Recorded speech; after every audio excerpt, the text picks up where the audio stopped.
Ladies and gentlemen, the President of the Republic of the Philippines, His Excellency Ferdinand R. Marcos Jr., and First Lady Luis Araneta Marcos.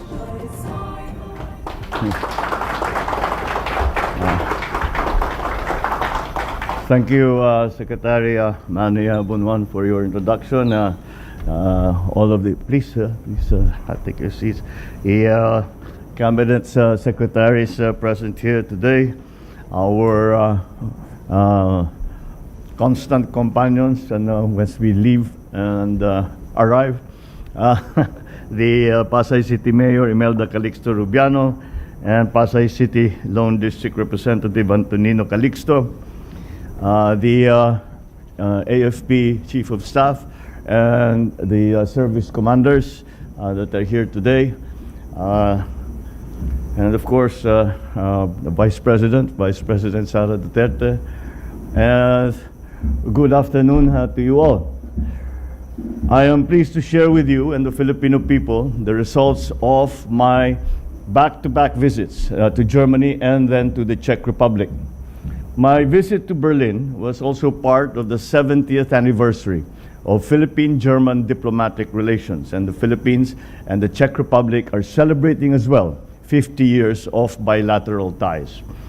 In Germany, I was able to meet with Chancellor Olaf Scholz and discussed matters of significance to both our countries, particularly on upholding the rule of law and promoting a rules-based international order, as well as enhancing cooperation in the areas of peace and development, defense cooperation, maritime cooperation, trade and investment, including on critical raw materials and renewable energy, climate change, and labor.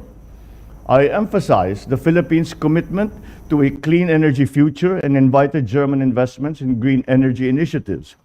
Chancellor Scholz also remarked on the crucial role of our overseas Filipino workers in Germany.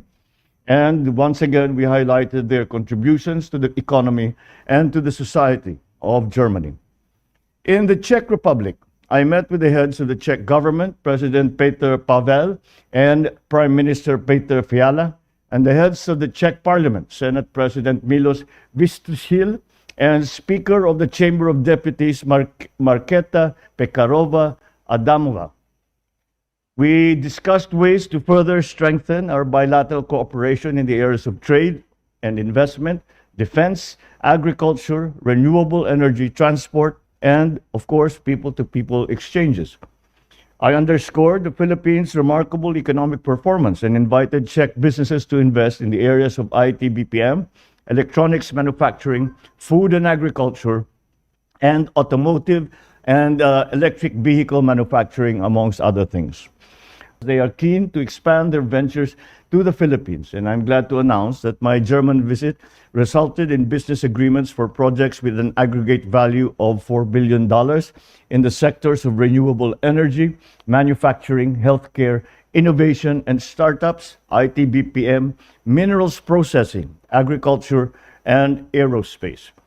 During my time in Berlin, I was able to discuss with Lufthansa Technik its expansion plan in the Philippines, which entails the construction of a second hangar in Clark. This expansion project is valued at $150 million or 8 billion pesos. I also extended my appreciation to Siemens for their unwavering support and confidence in Filipino talent and the company's continuing commitment to support the capacity building of Filipino technical personnel in the field of healthcare. In the Czech Republic, I received business agreements in pivotal sectors such as semiconductors and IT BPM that underscore a shared commitment to bilateral cooperation, facilitating exchange programs and skill enhancement initiatives.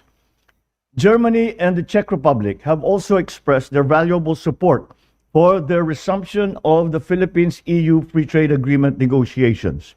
In this regard, I have authorized DTI Secretary Fred Pascual to make the necessary follow-up on the progress of the FTA discussions at the EU headquarters in Brussels, where he is presently. During the visit, several agreements covering important areas of cooperation were signed.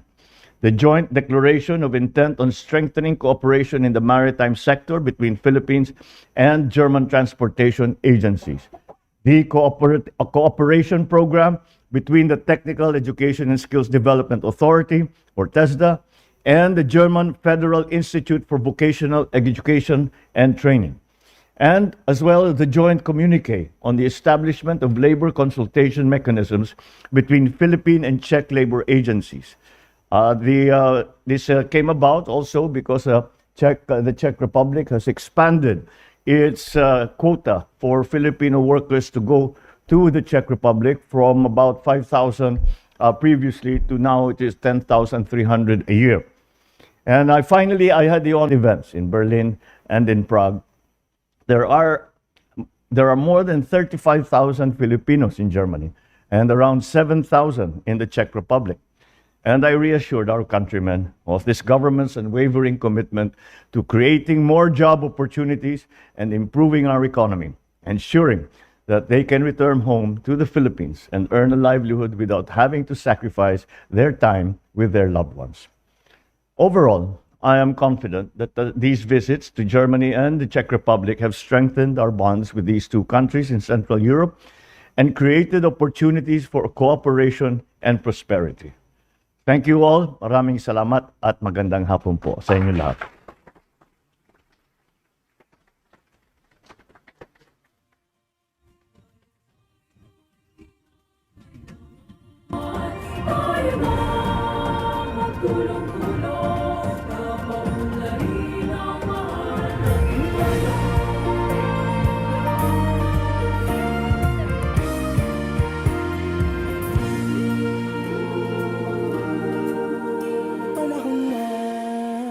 Pagbabago, dahil sa ito ay kinakailangan